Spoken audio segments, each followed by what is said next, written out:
Letitia. I'm Hannah, and we did our presentation on schizophrenia. Schizophrenia is a chronic mental disorder that affects an individual's cognition, affect, and functional abilities. There are different symptoms to it that include positive and negative ones. Positive symptoms are ones that can be added to an individual's cognition and behavior, whereas negative symptoms are those that are being taken away from a person's behavior or cognition. Different positive symptoms include hallucinations and delusions, agitation, irritability, aggression, and hypersensitivity. Negative symptoms include things such as apathy, which is the lack of being able to express emotion, adohenia, which is the lack of being able to express joy, affect, which is also when an individual cannot present themselves to their fullest ability, impaired motivation, reduction in speech, and social withdrawal because they like to isolate themselves, as well as cognitive impairment, since schizophrenia is when the prefrontal cortex is affected the most. The settings where you can find individuals with schizophrenia include community behavioral health clinics, where individuals are able to practice their behavioral skills, cognitive skills, and physical skills, as well as residential treatments where you'll just find people with schizophrenia who are able to live in these areas.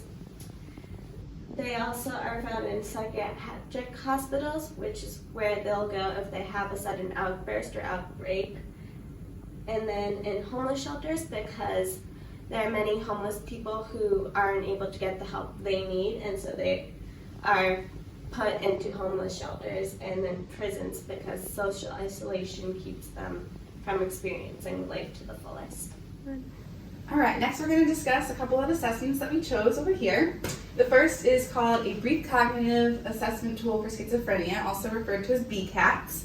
This test can be administered in roughly 10 minutes, and it's shown to have good reliability and validity.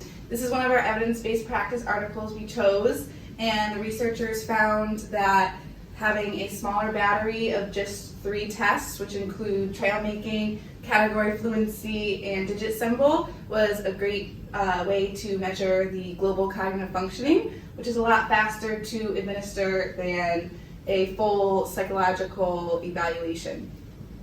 So the other assessment tool that we found from another evidence-based practice is called a positive and negative assessment. This assessment tool can be given to more than an hour.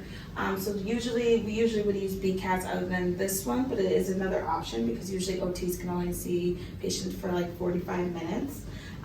This one shows, so we already learned about the 2 negative and positive symptoms of schizophrenia. So these narrow it down, this test narrows it down to see exactly which positive and which negative symptoms are being affected. And so usually with this assessment, it does narrow down to 6 items or 6 symptoms that usually would say like this person is experiencing schizophrenia with delusion, hallucinations, blunted affect, apathetic social withdrawal, like we already discussed, lack of spontaneity, and flow of conversation. So both these assessments are, again, really important to see if a patient is experiencing schizophrenia. Next topic to discuss is OT treatments. We chose 3 of them here. The first one is medication management, and there are many different medications that people with schizophrenia take. Working on medication management is really effective in improving their insight and judgment regarding taking their medications. It's a very good treatment option to address because it's really important for people with schizophrenia to continuously and consistently take their medications. You can use group psychoeducation when working on medication management to help them entirely continue taking their medication and work on their compliance in taking it. Another one here is occupational goal intervention, and this one focuses on learning strategies to assist with performing everyday activities. So this helps them to work on improving their ADLs and IADLs, and the researchers found this to be very significant in improving. And it's really important for occupational therapists to work on this because occupations is what occupational therapists do best, and it's really important to get them back to their everyday functioning. The last one here is the frontal executive program, and this one focuses on exercises targeting the frontal lobe and the prefrontal cortex, which is what is specifically affected in people with schizophrenia. This is typically affected by lower dopamine levels in the brain.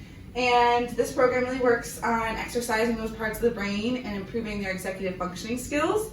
A few of these executive functioning skills could be planning, goal-oriented behaviors, problem solving, which are all really important in everyday life, and especially for those with schizophrenia to work on. The researchers actually did these two in comparison in their study, and they found very significant results for both, so they're both great options for OTs to do. We're going to move into group treatments that OTs and OTs can do. So we're going to start with support groups. So support groups are very important because it allows the client who has schizophrenia to manage and cope with their illness with other people and themselves in their group. It's also shown that if an individual does not have a great support system, they'll have a much harder time with their mental illness and a more worse prognosis. So a client is able to learn from one another with sharing their own experience and with other people in support groups. So now we're going to move into social skills groups, which is very important for schizophrenia clients because, of course, in the beginning we talk about social isolation and social withdrawal. So this intervention allows for many behavioral techniques and teaching skills that can help them with, again, coping, problem solving, social functioning in their ADLs and their daily living. In an article, there was a research found that significant results that people that are engaged in social skills, because it gets them out, it gets them to see other people, and it also has proven to help individuals to improve their self-care, which is very important. Also communication and, again, social functioning. We're going to move into family group therapy. This allows for both the client and the families to work together in education and knowing how to handle and cope with the client's illness. Family support reduces the risk of worsening symptoms, like I said before, and also, which also is very important, is rehospitalization in those with schizophrenia. So in class, when we had our schizophrenia lecture, we focused and watched the movie on Melvin. Melvin was a very important person who has schizophrenia, and seeing that his family therapy and family very supports him, he had a better prognosis than someone that didn't.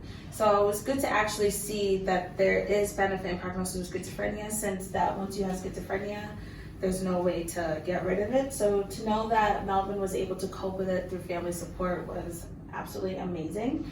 So as occupational therapists, we need to make sure that the client is able to perform EDL safely, ensure that clients have a good support system. So again, a lot of education to the family, because schizophrenia is such a complex disorder in the cognition and the behavior. So having the family support and knowledge of it can help the client do great.